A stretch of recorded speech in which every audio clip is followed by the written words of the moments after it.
30 million CrossFitters. That's the number Don Fall says CrossFit's going to get to. They have any idea how they're going to get there? I got no idea. I don't think anybody really knows. But we had Austin Malleolo on the show not that long ago. He's the head of CrossFit affiliates. And we talked specifically about this and asked what the plan was. We had a really interesting conversation around partnerships. I think you guys have seen that in the last year or so, partnerships with Chipotle as an example, or the NFL, where there's some real cross pollination going on, trying to draw some people into CrossFit and trying to find like-minded individuals. Because let's be honest, CrossFit's not for everyone. I think Coach Glassman actually said anyone can do it, but it isn't for everyone. It takes a mindset, like a real certain mindset to do this. You guys know that. And I think if we're being honest with ourselves, we don't want just anybody off the street. We want that mindset to keep the culture of CrossFit alive. However, going from the 3 million CrossFitters we have now, figuratively speaking, we don't have an exact number, but that's the number they're giving us, to the 30 million it's going to take to reach Don's goal is a gigantic leap. So I'm really, really interested for future conversations around this partnership piece. But I thought the conversation we had with Austin was important enough for you guys to listen to. So I hope you enjoy it. The question is, are there specific partnerships we could be looking for with other companies that those same type of people gravitate toward we should be targeting, or should the affiliates be going out looking for these people? It's funny, a couple of weeks ago, we had a meeting with a bunch of individuals, and we talked about this exact topic of who are we speaking to? Who should we be speaking to? And what does that look like? And what you articulated is basically what we landed on, is that there's a specific group of people, and there's a lot of them from a population perspective that kind of fit the mold that would be interested in coming to a CrossFit gym. And and to kind of Nikki's point, I think that there's a wide range of it, whether it's previous athlete or someone that's driven or disciplined. There's a whole group of that. And it's not necessarily, not an age range. It's not a demographic that is normally targeted when it comes to a market. It's a mindset, to your point, which does make it harder, right? Because it's much easier to get the data on a specific demographic of whatever type of human being and target the heck out of them, right? And get them to where you want to get to. That's not news to anyone, right? Oh, hey, we're looking for 18 to 25 that live in these areas, right? But for us, it's a mindset. So how do we do that? And again, you bring up a really good point of partnerships. And this is something I would say that we haven't done a great job historically of really identifying partners that we speak to, and that speak to a similar audience and that can amplify our message. So I won't get too much into it, but like we have in the past year turned down probably more partners than we maybe would have in the past, because they may not fit that mindset, right? Now, it doesn't mean they're a bad brand. It just doesn't really fit and elevate our overall brand, where money's great, but what's more important is if we're going to partner with someone, yes, they should have a good quality product, service, whatever it might be, but also they should be helping us reach an audience that we might not be reaching ourselves and that our gyms might not be. So a lot of it also comes into reaching them. So take Noble for an example. I think I know a lot of the crew at Noble. A lot of them used to work at Reebok for 10 years. So many of them were members of the gym. And I look at what they're doing, and I think it's a really cool aspect because they're diversifying outside of CrossFit, which is good for us because they're going to speak to different people. But also they will be talking about CrossFit, and that's really good. They're obviously a New England company. Mac Jones is on a billboard doing something with the barbell on 93. And so people are looking up, trust me, Patriots fans are looking up what Mac Jones is doing, and they're going to see CrossFit as that cross-pollination. And those things add up over time, right? So I think those things are really good. And then from there, I think it's also how what the message we send is. To your point of anyone can do CrossFit, but it's not for everybody. How do we articulate that? I hear the word challenge, the phrase challenge chaser. I don't have to say that's a great phrase, but I understand the sentiment of CrossFit is not easy, right? You have to do the work yourself, right? No one is doing the pull-up for you. And that's the sentiment, right? Where you're going to have the best coaches in the world. That this program is effective, but you have to do that work. And we're not bashful to say that, right? Where oftentimes some programs will say different things about it, but for us, like, you're going to do that work. And how do we articulate that with empathy and also understanding, right? Because you can be disciplined, be a hard worker, but also still be nervous and intimidated. And I also think that comes down to the social aspect to what you talk about is I think that it's nerve wracking for a lot of people to be vulnerable. CrossFit is very humbling. That's also why it brings a very similar group of people, because you will be humble, right? You check your ego at the door, right? And if you bring that thing in with you, you're going to be limping out with you because that's the beauty of it. But that's for a lot of people, that's hard to get to that point. And again, it comes down to how we communicate it and also how our coaches communicate it. And we all probably can think back to our first CrossFit workout and how it was introduced to us. We're like, yeah, it probably worked for us because we were meatheads. We loved it. It was, I did Fran, was my first workout, right? And Me and too. it bundled me, right? And in a Globo gym, buried in a trash can, throwing up after doing Fran, probably none of the reps counted. And I was all in, right? I was like, this is the hardest, dumbest thing in the world. And I love it, right? But probably not the best way for me to introduce that to my grandma, right? Or my mother-in-law, right? And so I think that's also important of like how we introduce it, right? There's some people that bury them, right? Go out there and they'll love it. Other people is I'm going to hold your hand and walk you through. So I think that's kind of, John, to your point of, I agree with that group of people, and we are actively looking at how we can speak to those with that similar mindset, because it's not a small number of people by any means.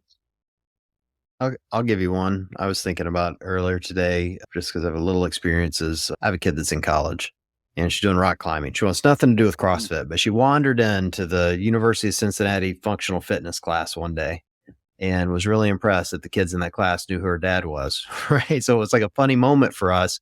But so I'm asking my daughter about this and I'm like, so it's a CrossFit class? She's like, no, it's not CrossFit affiliated. It's functional fitness. In my mind, I'm sitting there thinking, why aren't there free CrossFit affiliations on every college campus in the US? Bringing these kids up right in the heart of it. And in some cases, maybe offering scholarships where they can come out, become coaches, own their own gyms as soon as they get out of school. Like we have this goal of, I forget what Don said, how many CrossFitters he wants to have in the next 10 years. It was a big number. 30 million. Yep. 30. Yeah. 30. Well, what do we have now? 2 or 3? Three. It's about 10x. Yep. Yeah. So it's a pretty big jump. And so if you're going to make that jump, it's certainly going to be difficult to go from 13,000 affiliates to 26,000, which is what it would take to get to his number. It'd be far easier if you have people doing it on their own. And I think college campuses is a great partnership because you achieve what we're talking about here, which is finding driven individuals that have their entire future ahead of them. They're good learners. They have to be because they're in college, or most of them should be, you would imagine. And they're occasionally going to work out with a hangover, but otherwise they're going to have fun and they're going to grow up. Same with adults. Yeah. Fact. Big facts. Yeah. Just like the rest of us. But I guess the point is like catch them while they're young, get your target audience and let them help us build it. Because every time I talk to my kid, she's doing some new hobby that all her friends are doing. And that's the point. It's like they all travel in packs. And if you want to get a bunch of them at once, that's how you get them. Yeah. I do a lot of thinking about this topic, John, of that age group. One, because I'm getting out of touch because I have a 4-year-old daughter, right? So I can talk Disney, I can talk that world, right? And I'm 35, 36. So there's this big gap. And so I don't really know anyone that is a teenager to really like early 20s anymore. And so, yes, out of touch, I guess you could consider me. I'm in that out of touch, that moment. But it's really important because, to your point, that's the next generation and super influential and really important. And yes, we have some colleges, universities, but it's at this point, it's organic, right? And someone's there, it's a nonprofit. We let that happen and we support that. But it's how do we get, to your point, in every school? And there's a lot of this in universities, schools. And then I try to take it out to it's like, how do we also work with corporations and places like that where come one, come all type of thing.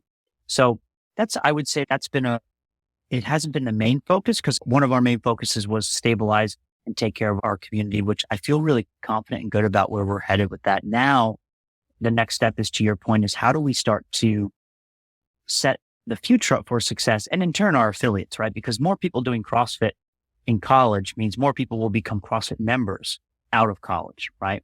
But and even pulling it earlier to high school. And my dad actually works at a private school in New York, and I always ask him, and he's the crazy CrossFit guy. He's the 65-year-old that teaches CrossFit to the kids and to the staff. And I asked him, like, do the kids do CrossFit? He's like, well, the ones that come to my class do, but most of them just open up their phone and pull something up on Instagram or TikTok, and they do that, right? And that's they don't listen to me. They listen, and it's how to communicate to the younger generation is much different than how we are currently communicating. So I think there's a few steps, but I love the university and college angle. That's when I found it. I found it in college, and it did change the course of my life, right? No ifs, ands, or buts about it. If I hadn't, I know it would have been a very different route, and maybe not have even started CrossFit. So the challenge for us is, in anything like that, is where can we allocate resources appropriately to make that effective? And to universities and colleges, not necessarily easy not to crack, but the resources are there, right? They have these gyms, to your point. They have wonderful facilities. How do we get them into a level 1 or whatever it might be? So these are conversations that are happening, but I love that mindset and agree that age group is really important. And it's tough. I look at very rarely, like you said, your daughter doesn't do CrossFit, right? But someone else will probably actually get her to do CrossFit other than you, right? Yeah. And it's probably got to be one of her peers. It'll be a boy. You know, It'll be a boy. Yeah. No doubt. Yeah. Yeah. I mean, my daughter's 4. We bring her to swim lessons. I look at the swim lessons. I'm like, I could teach this. And then my wife's like, well, she wouldn't listen to you. She wouldn't listen to you. That's right. That's right. That's fair. I was like, so that's why we spend this money. So she will learn how to swim. And I was like, that's exactly it.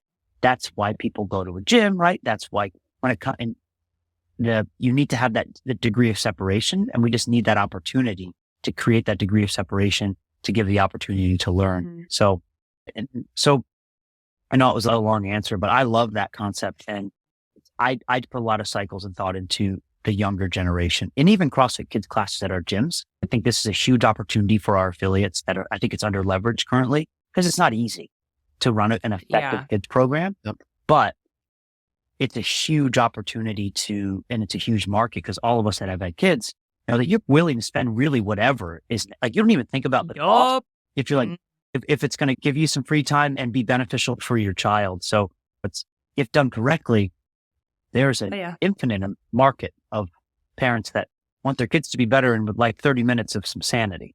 Oh, for sure. 1,000%.